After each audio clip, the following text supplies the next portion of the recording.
Brain নষ্ট হবার জন্য দায়ী 7টি বদঅভ্যাস। 1. সকালে নাস্তা না করা। সকালে নাস্তা না করলে ব্রেন ঠিকমতো কাজ করতে পারে না, মাথা ঝিমুনি দেয়, মনোযোগ কমে যায়। 2. রাতে দেরিতে ঘুমানো। রাতে ঠিকমতো ঘুম না হলে ব্রেন বিশ্রাম পায় না, এতে স্মৃতিশক্তি আর চিন্তাশক্তি ধীরে ধীরে দুর্বল হয়ে যায়। 3. সকালে খুব বেশি ঘুমানো।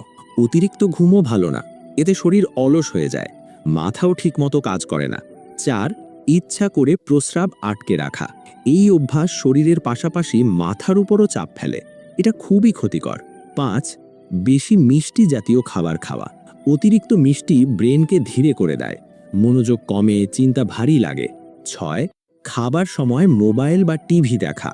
খাওয়ার সময় মন অন্যদিকে থাকলে ব্রেন ঠিকভাবে খাবারের সিগন্যাল পায় না, এতে হজম আর মন দুটোই ক্ষতিগ্রস্ত হয়।